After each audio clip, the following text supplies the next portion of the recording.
Hello दोस्तों, मैं हूं विकास चौहान और आप देख रहे हैं हमारे YouTube चैनल स्वामी केशवानंद विद्यापीठ। दोस्तों, आपने अभी 10वीं पास आउट की है, 10th पास आउट किया है। आप किसी न किसी सब्जेक्ट को चूज कर रहे हो, जैसे कि आर्ट्स, साइंस या कॉमर्स। ठीक है, मैं आर्ट्स या साइंस की बात नहीं करूंगा, मैं यहाँ पर केवल और केवल कॉमर्स की बात करने के लिए आया हूँ। ठीक है, तो देखो कॉमर्स में क्या होता है। कॉमर्स में एक सब्जेक्ट होता है अकाउंटेंसी। हम उस सब्जेक्ट अकाउंटेंसी को ही पढ़ेंगे। ठीक है, तो देखो अकाउंटेंसी एक शब्द है और अकाउंटेंसी जो शब्द है उसका मीनिंग होता है लेखाशास्त्र। ठीक है, अकाउंटेंसी जो वर्ड है, अकाउंटेंसी जो सब्जेक्ट का नाम है, उस अकाउंटेंसी को हिंदी में अपन बोलते हैं लेखाशास्त्र। लेखाशास्त्र का मतलब होता है, लेखा का मतलब होता है यहाँ पर लिखना। लेखा का मतलब क्या होता है? लिखना। और शास्त्र का मतलब होता है विधियां, विधियां या सिद्धांत। हाँ, तो लेखा शास्त्र का मतलब क्या है? लेखा का मतलब होता है लिखना और शास्त्र का मतलब होता है विद्या या सिद्धांत। यानी किसी भी तरह से लिखने की जो विद्या है या सिद्धांत है, कोई भी लिखने की जो विद्या या सिद्धांत है उसी को अपन लेखा शास्त्र कहते हैं।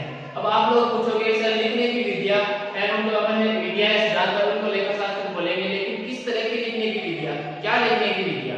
तो मैं आपको बता दूं कि यहाँ पर जो बिजनेस किया जाता है, जो व्यापार किया जाता है, जो अनेक प्रकार का हो सकता है। ठीक है, इसके बारे में अपन आगे चर्चा करेंगे। अभी आपको ये समझना है कि कोई भी व्यापार है, कोई भी बिजनेस है, उसमें जो लिखना है, उसमें जो बिजनेस को डेली रूटीन में जो क्या होता है, ठीक है, कितने का माल खरीदा जाता है, कितने का माल बेचा जाता है, क्या वस्तु खरीदते हैं, क्या माल क्या वस्तु बेचते हैं, कितने रुपए प्राप्त किए, कितने रुपए भुगतान किए, इन सभी बातों का समावेश है।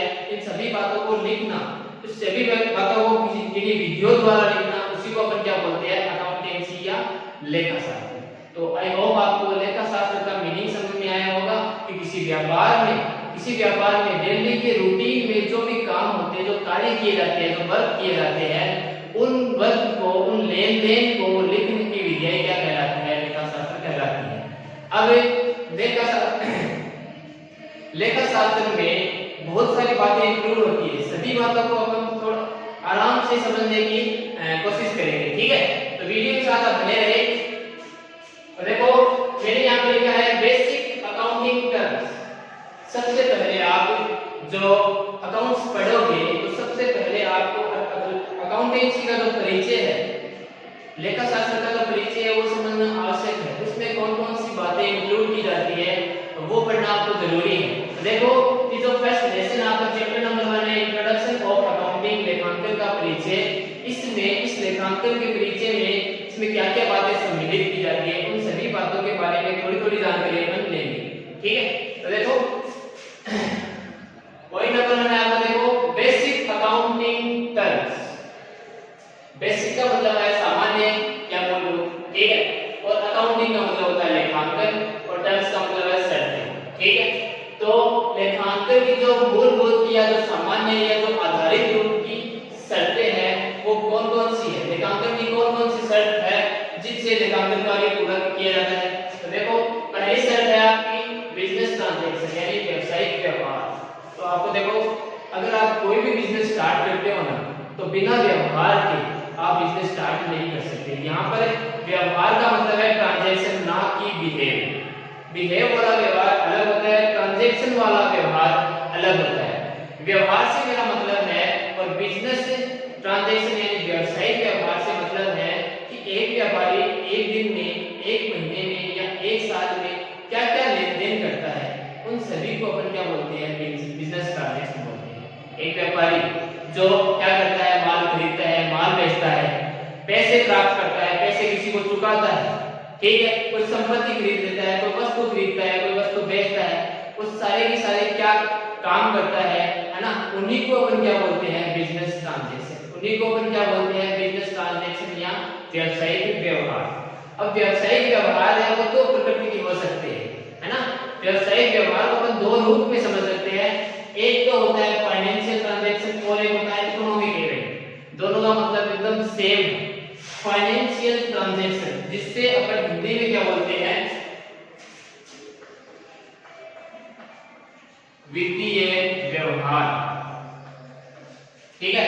इसे अपन हिंदी में क्या बोलते हैं, वित्तीय व्यवहार, फाइनेंशियल ट्रांजैक्शन। वित्तीय का मतलब क्या है, एक शब्द होता है वित्त, एक शब्द होता है फाइनेंस या वित्त। वित्त का मतलब होता है रुपए या पैसा। एक शब्द होता है फाइनेंस यानी वित्त, वित्त का मतलब क्या होता है, रुपए, पैसा, धन, है ना। तो ऐसा कोई व्यवहार हो जिसमें धन का आना जाना हो, ऐसा कोई व्यवहार हो जिसमें धन का या कैश का, है ना, या कोई गुड्स का, मतलब किसी वस्तु का आना जाना हो, उसे हम क्या बोलते हैं, व्यवसाय वित्तीय व्यवहार। इसे हम क्या बोलते हैं, फाइनेंशियल ट्रांजैक्शन, ठीक है। तो आपको पता है बिजनेस का जो ट्रांजैक्शन है वो किस तरह से होना चाहिए, एक वित्त के रूप में होना चाहिए, पैसे के रूप में होना चाहिए, फ्री में नहीं होना चाहिए, ठीक है। नंबर 2, इकोनॉमिक इवेंट यानी आर्थिक घटना, इसे बोलते हैं आर्थिक घटना, ठीक है। फिर दो वर्ड लिखे हैं, बिजनेस ट्रांजैक्शन में दो वर्ड सम्मिलित किए जाते हैं। पहला है वित्तीय व्यवहार या फाइनेंशियल ट्रांजैक्शन, जहां पर रुपए का आना जाना हो वही क्या कहलाता है, वित्तीय व्यवहार कहलाता है, या वित्त संबंधी व्यवहार कहलाता है, पैसे संबंधी व्यवहार कहलाता है, ठीक है। दूसरा है इकोनॉमिक इवेंट यानी आर्थिक घटना। आर्थिक घटना क्या होती है, देखो आर्थिक घटना का मतलब है, यहां पर भी एक शब्द यूज होता है अर्थ, और अर्थ का मीनिंग मतलब नहीं होता है, अर्थ का मीनिंग होता है पैसा। यहाँ पर अर्थ का मतलब है पैसा, और आर्थिक घटना का मतलब है पैसे संबंधी कोई भी घटना हो, पैसे संबंधी कोई भी घटना हो। आप बोलोगे सर कोई एक एग्जांपल देकर बताओ कि पैसे संबंधी क्या घटना हो सकती है, तो मैं बोलूंगा कि मैं एक व्यापारी हूँ, मैंने अपने बिजनेस की तरफ से, मैंने अपने व्यापार की तरफ से 1 लाख रुपए का माल खरीदा है, मैंने अपने बिजनेस की तरफ से 1 लाख का माल खरीदा है, this is called a economic event. यह एक क्या है, यह एक आर्थिक घटना है, ठीक है। नंबर 2 एग्जांपल, एक एग्जांपल और लेते हैं, ठीक है। तो देखो मैं एक व्यापारी हूँ, मैंने अपने बिजनेस की तरफ से किसी मेरे रुपए मांगने वाले को 10,000 रुपए चुकाए हैं, कोई मेरे बिजनेस के रुपए मांगता है, मैंने उसको 10,000 रुपए चुकाए हैं, this is called an economic event. ये भी क्या है, ये भी एक आर्थिक घटना है। इस तरह से और भी बहुत सारी घटनाएं होती है, उनके बारे में आगे अपन चर्चा करेंगे, ठीक है। तो आई होप ये फर्स्ट पॉइंट आपको क्लियर हुआ होगा कि बिजनेस ट्रांजैक्शन क्या होता है, व्यवसायिक व्यवहार क्या होता है, और इसमें किस किस को सम्मिलित किया जाता है, ठीक है। नंबर 2 पॉइंट है खाता। देखो वैसे इसकी डेफिनेशन ज्यादा कोई खास नहीं है और आपको याद भी नहीं करनी है, लेकिन आपको एक बार पढ़ना जरूर है कि डेफिनेशन क्या होती है, खाता क्या होता है, ठीक है। देखो it is the record of transaction. ये क्या है, ये ट्रांजैक्शन का मतलब क्या है, व्यवहार। ये व्यवहारों का कोई रिकॉर्ड है, व्यवहारों का कोई record. It is the record of transaction under a particular head, under a particular head, ठीक है। यही बात आपको एकदम समझनी है, बस पूरे पॉइंट में ये सबसे इंपॉर्टेंट बात यही कि ये क्या है, ये बहुत सारे व्यवहारों का इकट्ठीकरण है, ठीक है। बहुत सारे व्यवहारों को अपन इकट्ठा कर एक ही पर्टिकुलर हेड में लिख देते हैं, उसी को अपन क्या बोलते हैं, अकाउंट बोलते हैं। बहुत सारे व्यवहारों को अपन क्या करते हैं, इकट्ठा कर लेते हैं, फिर एक ही हेड में लिख देते हैं, एक ही जगह पर लिख देते हैं, उसी को अपन क्या बोलते हैं, उसी को अपन बोलते हैं खाता बोलते हैं। इसके आगे क्या लिखा हुआ है, it not only show the amount of transaction, यह केवल ट्रांजैक्शन यानी व्यवहार की अमाउंट ही नहीं दिखाता है। दोबारा पढ़ते देखो, it not only show the amount of transaction, ये केवल अमाउंट, ये केवल ट्रांजैक्शन यानी व्यवहार की राशि ही नहीं दिखाता है, यह केवल व्यवहार की राशि नहीं दिखाता, यानी ये जो भी व्यवहार हुआ है उसकी राशि ही नहीं दिखाता है, राशि तो दिखाता है, इसके अलावा क्या दिखाता है, तो देखो but also show their effect and direction, यह उसके जो इफेक्ट है, जो डायरेक्शन है, उसके निर्देशन है, उसके मतलब व्यवहार कैसे हुआ है, किस तरह से हुआ है ना, उन सभी के बारे में क्या करता है, डायरेक्शन करता है, सभी को दिखाता है। तो देखो मैं आपको एक खाते का प्रारूप बनाकर दिखाता हूँ, और खाते का प्रारूप जो बनाऊंगा उससे आप लोग समझोगे कि एक्चुअल में खाता होता क्या है, पूरी बात आपको समझ में आ जाएगी। देखो सपोज करो मैं एक व्यापारी हूँ, ठीक है, मैं एक बिजनेसमैन हूँ, और मैंने क्या किया कि एक श्याम नाम के व्यक्ति से माल खरीदा है, ठीक है, मैंने एक श्याम नाम के व्यक्ति से माल खरीदा है और 1 लाख रुपए का माल खरीदा है, उसमें से मैंने उसे 50,000 रुपए चुका दिए, बाकी 50,000 रुपए अभी तक बाकी है। तो उसके बारे में मुझे जो लेन देन है, उस बिजनेस ट्रांजैक्शन है, वो सारी बातें लिखनी है, तो मैं कहाँ लिखूंगा? तो देखो मैं क्या करूंगा, उस श्याम नाम के व्यक्ति का एक अकाउंट बनाऊंगा। क्या करूंगा? एक श्याम नाम के व्यक्ति का एक अकाउंट बनाऊंगा। ठीक है, अकाउंट की 2 साइड रहेगी।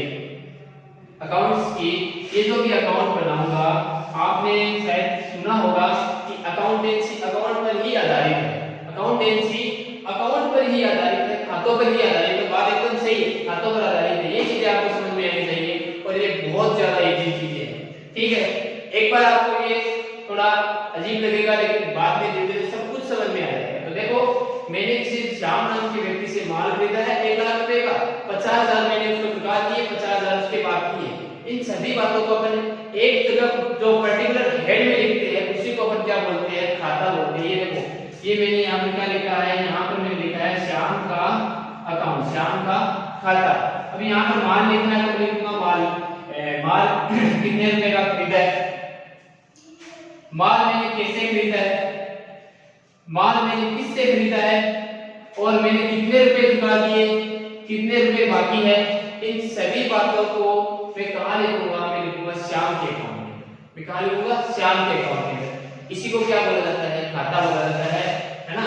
ठीक है, तो देखो it is the record of transaction. ये ट्रांजैक्शन का व्यवहार का रिकॉर्ड है, कितने व्यवहार हुए हैं एक व्यक्ति से, उस बात को ना देखो कितने व्यवहार हुए, माल खरीदा था, ठीक है, आधे रुपए चुकाए, आधे नहीं चुकाए, सभी बातों को लिख दिया अपन। ठीक है, और उन सभी बातों को लिखने का एक ही पर्टिकुलर हेड होता है, एक ही हेड बना दिया। ठीक है, और इसमें और क्या लिखा जाता है? इसमें केवल उसकी अमाउंट ही नहीं लिखी जाती है, बल्कि अमाउंट के अलावा उसमें जिससे क्या इफेक्ट पड़ा है, उसके क्या डायरेक्शन है यानी निर्देशन है, ठीक है, क्या प्रभाव पड़ा है और क्या निर्देशन है, इन सभी की जानकारी अपन एक खाते में लिखते हैं, अकाउंट में लिखते हैं। ठीक है, इसके बारे में अगर आगे और चर्चा करेंगे। फिलहाल आपको ये समझना है खाता किसे कहते हैं, खाता इसे कहते हैं। ठीक है, नंबर 3 पॉइंट कैपिटल।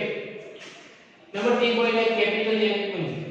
देखो पूंजी क्या होती है, इसके बारे में अपन पढ़ने से पहले थोड़ी सी जानकारी ले लेते हैं, आपको एकदम से क्लियर हो जाएगा पूंजी क्या होती है। तो देखो कि सपोज करो मुझे एक बिजनेस ओपन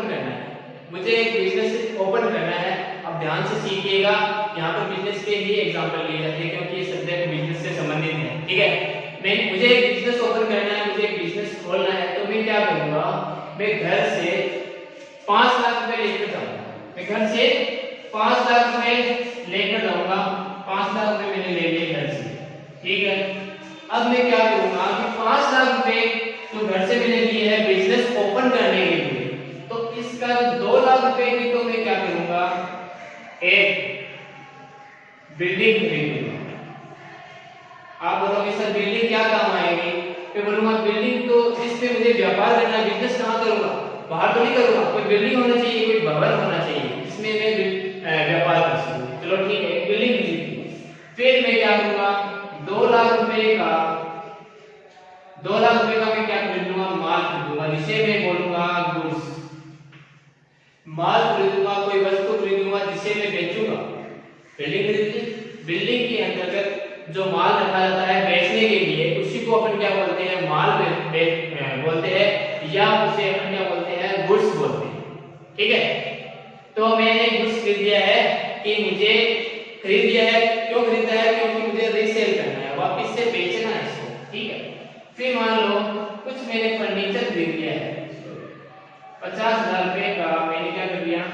मेरी जो बिल्डिंग है उसमें फर्नीचर लगा लिया कि मुझे बैठने के लिए कुर्सी भी चाहिए, चेयर भी चाहिए, फर्नीचर का मतलब यहाँ पे एसी वगैरह भी चाहिए, फैन भी होना चाहिए। तो 50,000 रुपए मैंने 50,000 रुपए का मैंने फर्नीचर खरीद लिया। ठीक है, फिर नेक्स्ट देखो बाकी मेरे पास में कुछ रुपए बच गए, वो 50,000 रुपए मैंने बिजनेस में कैश यूज किए। कैश का मतलब बिजनेस में छुट्टे रुपए भी बड़े होने चाहिए, ताकि कोई भी जो क्रेता है, जो माल खरीदने के लिए आता है, उसको अगर वापस कुछ ना कुछ छुट्टा रुपए दे सके। इस तरह से 50,000 रुपए रख दिए।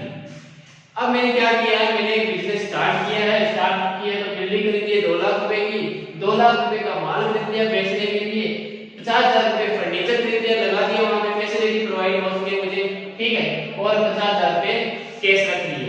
इन सभी को जब मैंने व्यापार स्टार्ट किया, इन सभी को लगाया है, इन सभी को मैं क्या बोलूंगा कि मैंने इतने रुपए की 5 लाख रुपए की मैंने क्या लगाई है, कैपिटल लगाई है, पूंजी लगाई है। इसी को क्या बोला जाता है, इसी को कैपिटल या पूंजी बोला जाता है, ठीक है, इसी को क्या बोलते हैं, कैपिटल या पूंजी। इसमें कैश भी शामिल हो सकता है, फर्नीचर, गुड्स, बिल्डिंग, जो भी अपन बिजनेस स्टार्ट करते हैं तो जितने रुपए का जो भी सामान लगाया अपन ने सभी के सभी कैपिटल में इंक्लूड किए जाते हैं, शामिल किए जाते हैं। इसी को अपन क्या बोलते हैं, कैपिटल। अब अपन थोड़ा सा पढ़ लेते हैं इसको क्या होता है। देखो, it refers to the amount invested in the enterprises, है ना। यह ऐसी राशि है, जो कि इन्वेस्टेड का मतलब होता है विनियोग। इन्वेस्टेड का मतलब क्या होता है, विनियोग। और विनियोग का मतलब होता है कि रुपए लगाना, कहीं पर भी रुपए लगाना, कहीं पर भी रुपए लगाए जाते हैं उसे अपन इन्वेस्टमेंट बोलते हैं, विनियोग बोलते हैं, ठीक है। तो देखो, it refers to the amount invested in the enterprises. Enterprises का मतलब होता है बिजनेस, ठीक है, कि कोई भी ऐसी राशि जो बिजनेस में या व्यवसाय में इन्वेस्ट कर दी गई हो, लगा दी गई हो, विनियोग कर दी गई हो, कोई भी ऐसी राशि जो व्यवसाय में इन्वेस्ट कर दी गई हो, ठीक है, by the owner of the business, ठीक है, किसके द्वारा लगाई दी गई हो, ओनर। ये क्या नाम है, OWNER, ओनर। ओनर का मतलब होता है मालिक या स्वामी। ओनर का मतलब क्या होता है, स्वामी, स्वामी या मालिक, ठीक है। तो देखिए दोबारा से देखते हैं, it refers to the amount invested in the enterprises, है ना, कि एंटरप्राइजेस है जो अपना व्यवसाय है, बिजनेस है, उसमें जो अमाउंट अपन ने इन्वेस्ट कर दी है, लगा दी है ना, by the owner of the business. किसने लगा दी है ये अमाउंट, ये ओनर लगाएगा। आपको पता है कि अपने व्यापार में कौन लगाएगा रुपए, व्यापार का स्वामी ही लगाएगा और व्यापार का मालिक ही लगाएगा, ठीक है। तो उसे अपन क्या बोलते हैं, कैपिटल बोलते हैं। और आगे बढ़ते देखो, it can be in the form of money और मनी वर्थ।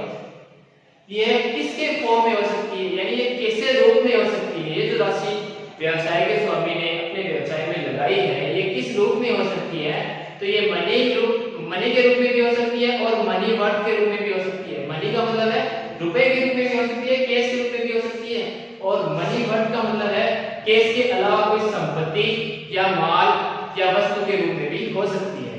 तो आई होप आपको समझ में आया होगा कैपिटल क्या होती है, कि जब व्यापार का स्वामी अपने व्यापार को शुरू करता है उस समय वह उसमें जिस राशि का विनियोग करता है, जिस राशि का या जिस वस्तु का विनियोग करता है, उस वस्तु लगाता है, उसे ही अपन क्या बोलते हैं, उसे ही अपन बोलते हैं कैपिटल, ठीक है। तो देखो 3 पॉइंट आपको कंप्लीट हुए होंगे। ज्यादा मैंने आपको कहा कि डेफिनेशन याद करने की बिल्कुल जरूरत नहीं है, केवल आप बात को समझो थोड़ा सा, ठीक है। फिर नेक्स्ट पॉइंट है ड्राइंग। ड्राइंग्स, DRAWINGS, ड्राइंग्स का मतलब है आर्ट। ये आर्ट क्या होता है, देखो एक आपने नाम सुना होगा ड्राइंग, जिसका मतलब होता है चित्रकला, ठीक है। मैं चित्रकला की बात नहीं कर रहा हूँ, यहाँ पर ड्राइंग का मतलब होता है आहरण, और आहरण का मतलब क्या होता है वो मैं आपको थोड़ी सी मेरी बात को सुनना, समझना, आराम से समझ में आ जाएगा, ठीक है। आहरण क्या होता है कि मैं एक व्यापारी हूँ और मैंने अपने बिजनेस से, मैं एक व्यापारी हूँ, मैंने अपने बिजनेस से कोई रुपए निकाले हैं या कोई माल निकाला है या कोई वस्तु निकाली है, किस लिए, मेरे घर के काम के लिए। सिंपल सी बात देखो, मैं एक व्यापारी हूँ, मैंने अपने बिजनेस से कुछ रुपए, चाहे वस्तु चाहे माल, कुछ भी निकाला है, बिजनेस से निकाल दिया, किसने निकाला है, कि मैं घर के काम में ले लूंगा, घर में प्रयोग में ले लूंगा, उसे मैं क्या बोलूंगा, ड्राइंग बोलूंगा, उसे बोला जाता है आहरण। एक एग्जांपल मैं आपको देता हूँ, ठीक है, उस एग्जांपल को समझने की कोशिश करिएगा, ठीक है। देखो देखो मान लो एक्स लिमिटेड एक कोई बिजनेस है, ठीक है। एक्स लिमिटेड एक बिजनेस है और इसके स्वामी का नाम है मिस्टर एक्स। एक्स लिमिटेड कोई बिजनेस है, उसके स्वामी का नाम क्या है? एक्स है, ठीक है। तो एक्स को या एक्स के जो वाइफ है, एक्स की जो वाइफ है मिस एक्स, ठीक है। मिस एक्स अपने हस्बैंड को यानी मिस्टर एक्स को बोल रही है कि मुझे 10,000 रुपए चाहिए ताकि मैं एक गले का हार ले सकूं, ठीक है, ब्रेसलेट ले सकूं, ठीक है, ज्वेलरी ले सकूं, कुछ भी, ठीक है। तो एक्स की वाइफ बोलती है मुझे 10,000 रुपए चाहिए। अब एक्स बताओ कहां से लेकर आएगा 10,000 रुपए? कोई दूसरे से थोड़ी ना मांगेगा, ठीक है। एक्स सोचेगा अपना खुद का बिजनेस है, अपने खुद के बिजनेस में ले लेंगे 10,000 रुपए, ठीक है। तो एक्स ने क्या कर लिया, अपने जो बिजनेस, कौन सा बिजनेस इसका? एक्स लिमिटेड है, उस एक्स लिमिटेड में से 10,000 रुपए निकाल लिए। किसने निकाले हैं? घर के काम के लिए। घर में चाहे वो उसकी वाइफ मांगे, उसके पापा मांगे, उसकी मम्मी मांगे, उसका कोई भाई या बहन मांगे, वो सारे घर में इंक्लूड होते हैं, घर में शामिल किए जाते हैं। तो व्यापारी द्वारा अपने बिजनेस से घरेलू प्रयोग हेतु जो रुपए निकाले जाते हैं उसी को अपन क्या बोलते हैं? उसी को अपन क्या बोलते हैं? ड्राइंग बोलते हैं, उसी में ना, ठीक है। एक और बात बता दूं, यहाँ पे केस का मतलब यहाँ पर केस ही नहीं है, कोई माल भी निकाल सकता है, कोई वस्तु भी निकाल सकता है, ठीक है। तो अपन इसकी डेफिनेशन पढ़ लेते हैं ड्राइंग की।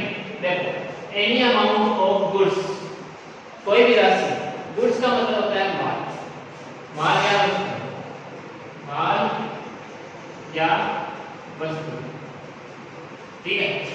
तो एनी अमाउंट ऑफ गुड्स और कैश यानी नकदी या माल की कोई भी राशि, नकदी या माल की कोई भी राशि which is withdrawn from business, withdrawn का मतलब होता है निकालना, निकालना मतलब बाहर निकालना नहीं, निकालना मतलब है रुपए निकालना या वस्तु निकालना बिजनेस से, ठीक है। एनी अमाउंट ऑफ गुड्स और कैश यानी कोई भी ऐसी राशि जो गुड्स में यानी माल के रूप में हो या कैश के रूप में यानी नकद के रूप में हो, है ना। which is withdrawn from business, जो बिजनेस से विथड्रॉ कर ली गई हो या बिजनेस से निकाल ली गई हो, व्यवसाय से निकाल ली गई हो। किससे निकाल ली गई हो?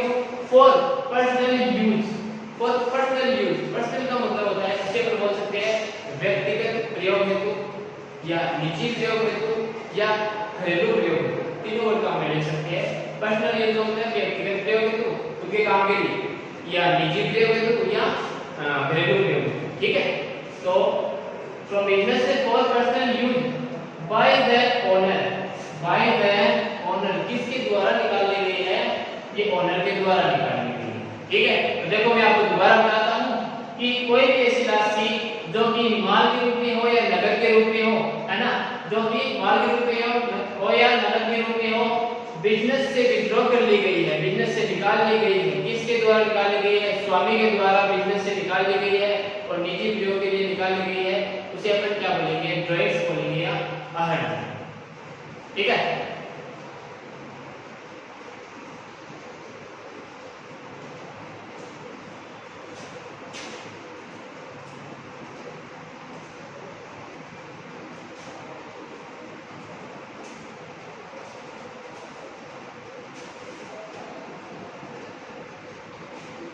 दोस्तों आपने देखा होगा कि अपने ने 4 पॉइंट क्लियर कर लिए हैं, जो कि पहला था बिजनेस ट्रांजैक्शन, दूसरा था दूसरा अकाउंट था, तीसरा था कैपिटल और चौथा था ड्राइंग।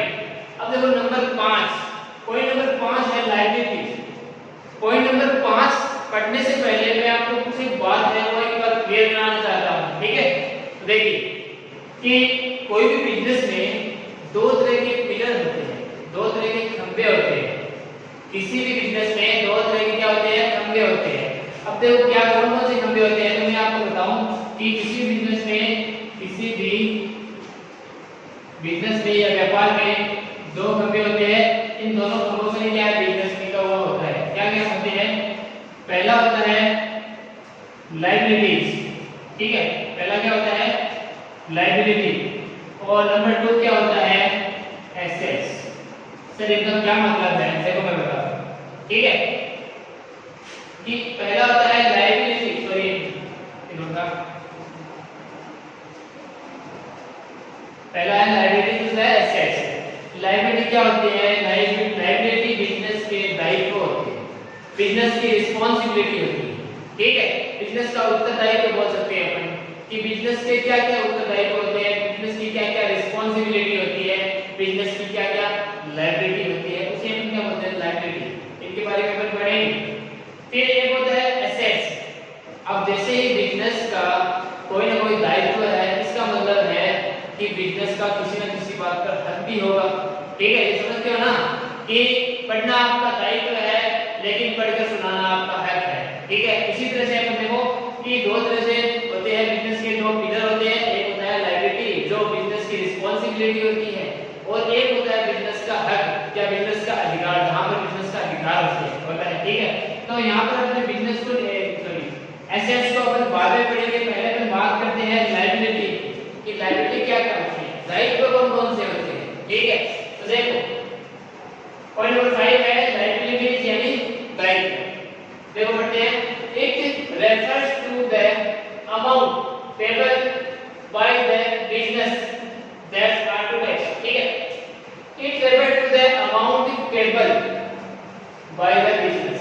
ठीक है, ऐसी कोई अमाउंट, ऐसी कोई भी अमाउंट, ठीक है, जो कि पेबल चुकाई जाती है, पेबल का मतलब क्या होता है, चुकाना या देय होना या दुकान। ठीक है, तो ऐसी कोई भी अमाउंट थी जो चुकाई जाती है किसके द्वारा, बिजनेस के द्वारा। क्या लिखा होगा यहाँ पर, बिजनेस।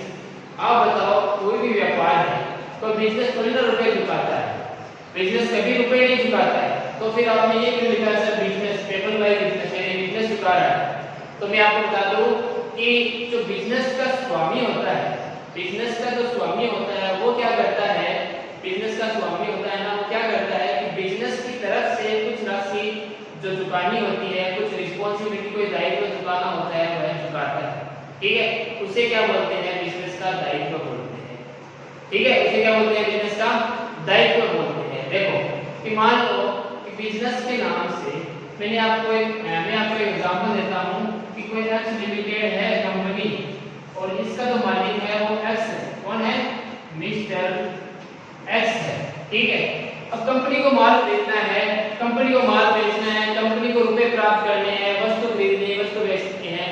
ठीक है, ये सारे काम खुद एक्स लिमिटेड नहीं करेगी, बल्कि इसकी ओर से इसका स्वामी करेगा मिस्टर एक्स।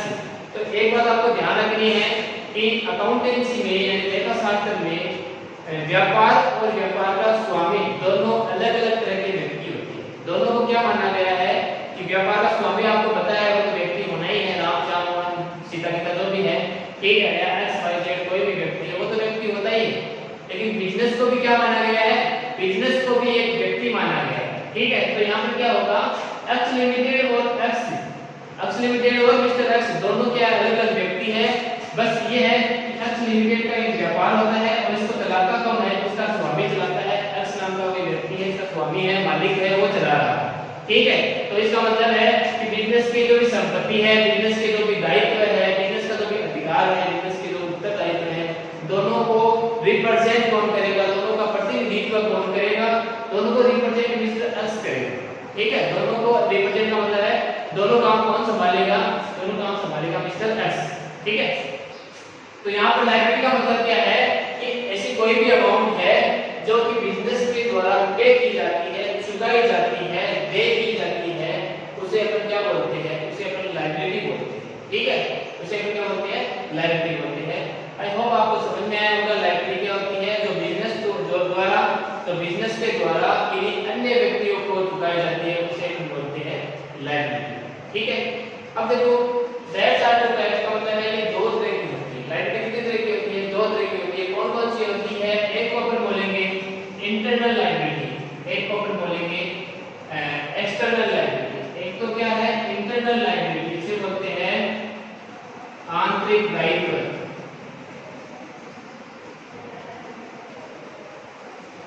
एक होता है एक्सटर्नल लायबिलिटी, इसे बोलते हैं बाहरी दायित्व। आराम से समझना, एकदम इजी है, देखो समझ में आ जाएगा। ठीक है। बिजनेस है, ध्यान रखना ये बिजनेस है। देखो थोड़ा सा ध्यान देना एग्जांपल में, ये कोई बिजनेस है। बिजनेस को स्टार्ट कौन करता है? आप बोलोगे सर बिजनेस का जो ओनर है, कौन? बिजनेस का जो ओनर है, बिजनेस का जो स्वामी है या मालिक है, वो बिजनेस को क्या करता है?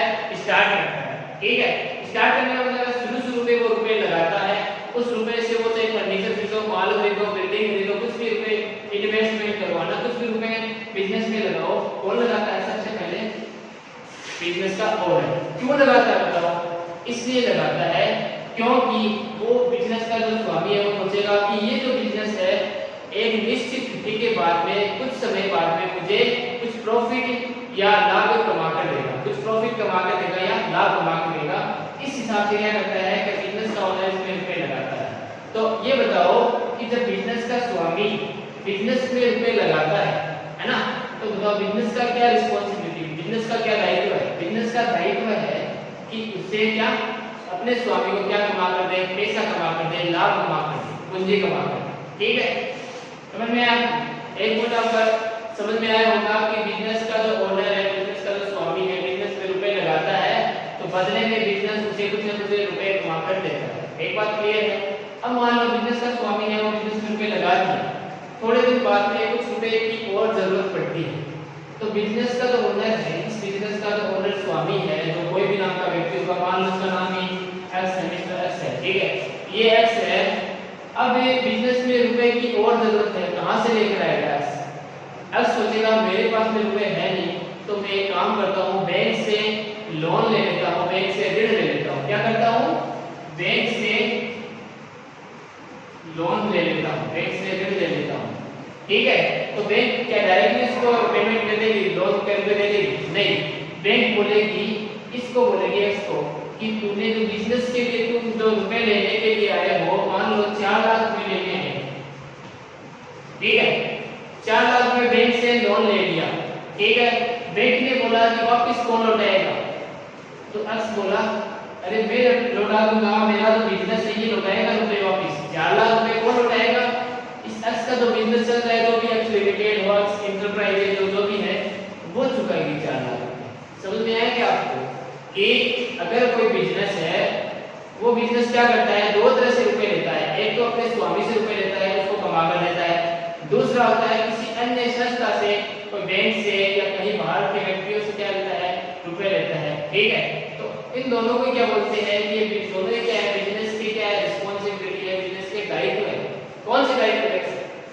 तो देखो आप ध्यान से कि एक तो लायबिलिटी टुवर्ड्स ओनर है ना, ओनर मतलब स्वामी या मालिक के प्रति जो दायित्व होता है उसे हम बोलते हैं आंतरिक दायित्व। ये यहाँ पे कौन सा दायित्व है? ये आंतरिक दायित्व का एग्जांपल है। ठीक है, और लायबिलिटी टुवर्ड्स आउटसाइडर यानी बाहरी दायित्व, ये बाहरी व्यक्तियों के लिए जो दायित्व होता है वो कौन सा होता है? बाहरी दायित्व। जैसे बाहरी व्यक्ति हो गया बैंक, कोई बाहरी व्यक्ति कोई भी शेयर से ले लिया, तो कोई भी शेयर या किसी व्यक्ति से ले लिया तो वो भी बाहरी व्यक्ति है, अंदर का व्यक्ति नहीं है, बिजनेस के अंदर का व्यक्ति नहीं है, तो उसे अपन क्या बोलेंगे? बाहरी दायित्व। ठीक है, तो ये दोनों आपको क्लियर हुए होंगे। इसके अलावा देखो क्लासिफिकेशन ऑफ लायबिलिटी, ये लायबिलिटी है, दायित्व इनका वर्गीकरण भी किया गया है। दो तरह की लायबिलिटी होती है, एक होती है नॉन करंट लायबिलिटी और एक होती है करंट लायबिलिटी। दोनों को आपको डेफिनेशन को आपको एकदम इजीली समझना है। देखो मैं आपको बताता हूँ, दो तरह की लायबिलिटी होती है, एक नॉन करंट लायबिलिटी, एक करंट लायबिलिटी। एक गैर चालू दायित्व और एक चालू दायित्व। अब गैर चालू दायित्व कौन कौन से होते हैं? तो देखो गैर चालू दायित्व वो दायित्व होते हैं जिनको 1 वर्ष के बाद में बिजनेस द्वारा भुगतान किया जाता है। गैर चालू दायित्व है यानी नॉन करंट लायबिलिटी कौन से होते हैं? जिनका पेमेंट बिजनेस को 1 साल बाद में करना हो, 5 साल 10 साल बाद में करना हो, उसे अपन क्या बोलेंगे? उसे अपन बोलेंगे नॉन करंट लायबिलिटी। तो फिर करंट लायबिलिटी क्या होती है? तो करंट लायबिलिटी सिंपल है, 1 वर्ष बाद में अगर पेमेंट करना है तो क्या होगी? Non current liability. लेकिन 1 वर्ष के अंदर अगर पेमेंट कर देंगे तो क्या बोलेंगे? उसे बोलेंगे करंट लायबिलिटी। देखो अपन पढ़ के देखो कि नॉन करंट लायबिलिटी देखो, दे आर दोस लायबिलिटीज, ये वो दायित्व है the amount of which is payable after a period of more than 1 year.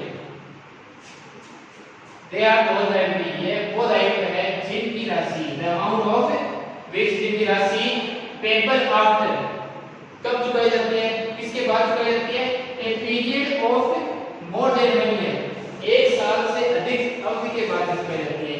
ऐसे दायित्व है जिनकी राशि 1 साल से अधिक अवधि के बाद में चुकाई जाती है, 1 साल बाद में चुकाई जाती है, इसे अपन क्या बोलते हैं, नॉन करंट लायबिलिटी। कौन सी होती है, एग्जांपल देखिए बताओ। देखो इसका एक एग्जांपल, फॉर एग्जांपल लिखा है बैंक लोन। बैंक लोन, जब कोई भी बिजनेस, कोई भी व्यापार है ना, बैंक से लोन लेता है तो उसका भुगतान कब करता है, वो उसका भुगतान 2 वर्ष बाद में, 3 वर्ष बाद में या 5 वर्ष बाद में करता है। ठीक है, तो ये कौन सी लायबिलिटी है, ये जो लायबिलिटी है ये नॉन करंट लायबिलिटी है। ठीक है, इसके आगे के एग्जांपल में आपको बताऊंगा, फिलहाल आपको इतने समझना है बैंक से मिल दिया है किस तरह की लायबिलिटी है, नॉन करंट। फिर बात करते हैं करंट लायबिलिटी, जस्ट इसका थोड़ा सा उल्टा है। ठीक है, देखो अपोजिट क्या है इसमें, दे आर दोज लायबिलिटी, ये वो दायित्व है द अमाउंट ऑफ विच, जिनकी राशि मस्ट बी पेबल, चुकाई जाती है ना, ठीक है, चुकाई जाती है विदिन 1 ईयर, क्या लिखा है, विदिन 1 ईयर, है ना। ये वो दायित्व होते हैं जिनकी राशि amount of which must be payable within 1 year, ठीक है, जिनकी राशि 1 वर्ष के भीतर या 1 वर्ष के अंदर भुगतान कर दी जाती है। ये वो दायित्व है जिनकी राशि 1 वर्ष के अंदर भुगतान कर दी जाती है, दैट्स कॉल्ड करंट लायबिलिटी। और जिनकी 1 वर्ष के बाद में भुगतान की जाती है उसे अपन बोलते हैं नॉन करंट लायबिलिटी। अब करंट लायबिलिटी में कौन-कौन से लायबिलिटी आती है सर, आप बताओ। तो मैंने यहाँ पे नाम लिखे हैं, यहाँ पे नाम लिखा है मैंने क्रेडिटर्स, हिंदी में इसका मतलब होता है लेनदार। एक का नाम आउटस्टैंडिंग एक्सपेंसेस, यानी बकाया खर्चे। ठीक है, तो एक और लिखो आप यहाँ पे शॉर्ट टर्म लोन्स। ठीक है, शॉर्ट टर्म लोन, इसे शॉर्ट टर्म लोन को बोलते हैं अल्पकालीन ऋण। ठीक है, अल्पकालीन ऋण। देखो कि कौन कौन से होते हैं करंट लायबिलिटी, एक तो लेनदार यानी क्रेडिटर। क्या क्रेडिटर कौन होता है ना, तो मैं आपको बता दूं, मान लो एक व्यापारी को मैंने किसी व्यक्ति से उधार माल खरीदा है और मैंने उससे बोला है कि मैं ना आपको 2 महीने के बाद मेरे रुपए का भुगतान कर दूंगा। ध्यान से सुनना, मैंने किसी व्यक्ति को 2000 रुपए का माल बेचा है, मैंने किसी व्यक्ति से 2000 रुपए का माल खरीदा है, उधार माल खरीदा है। ठीक है, कि भाई आपको रुपए बाद में दे दूंगा, 2 महीने बाद में दे दूंगा। तो वो व्यक्ति मेरे लिए क्या होगा, मेरे लिए, मैं उसे क्या बोलूंगा, मैं उसे बोलूंगा वो मेरा रुपए मांगने वाला है, वो मेरे रुपए मांगता है, तो मैं उसे बोलूंगा क्रेडिटर है, वो मेरा लेनदार, वो मेरा क्या है, लेनदार। ठीक है, समझ में आ गया। Next point, outstanding expenses. Outstanding का मतलब शानदार होता है, लेकिन यहाँ शानदार का डिफिनेशन नहीं लेना है, बल्कि आउटस्टैंडिंग का मतलब होता है बकाया, एक्सपेंसेस का मतलब होता है खर्चा या खर्चे। ठीक है, ऐसे खर्चे जो अभी तक चुकाए नहीं गए हैं, ऐसे खर्चे हैं जो मेरे बिजनेस ने अभी तक चुकाए नहीं है, बाकी पड़े हैं। तो बताओ, ये मेरे बिजनेस का दायित्व नहीं है क्या कि उसको चुकाया जाए? बिल्कुल दायित्व बनता है, उसको चुकाया जाए, जल्दी से जल्दी चुकाया जाए, 1 वर्ष के भीतर चुकाया जाए। 1 वर्ष के भीतर चुकाएंगे, है ना, तभी तो वो करंट लायबिलिटी होगी। और अभी तक बकाया पड़े हैं, वो खर्चे बकाया पड़े हैं, उनको चुकाना है, तभी उसको क्या बोला जाता है, बकाया खर्चे बोले जाते हैं। ठीक है, इसके अलावा होता है शॉर्ट टर्म लोन यानी अल्पकालीन ऋण, ऐसे ऋण जिनकी अवधि 1 वर्ष से कम की होती है, जिनका भुगतान 1 वर्ष से भी कम समय में किया जाता है, वो ऋण, वो लोन, कौन से लोन या ऋण कहलाते हैं? This is called short term loan. ठीक है, शॉर्ट टर्म लोन क्या होता है कि 1 वर्ष के अंदर जिसको भुगतान करना है, जिस लोन का भुगतान 1 वर्ष में करना है, उसी को अपन क्या बोलते हैं, शॉर्ट टर्म लोन। ठीक है, तो आप लोग को ये वीडियो अच्छा लगा होगा और आपको सारी बातें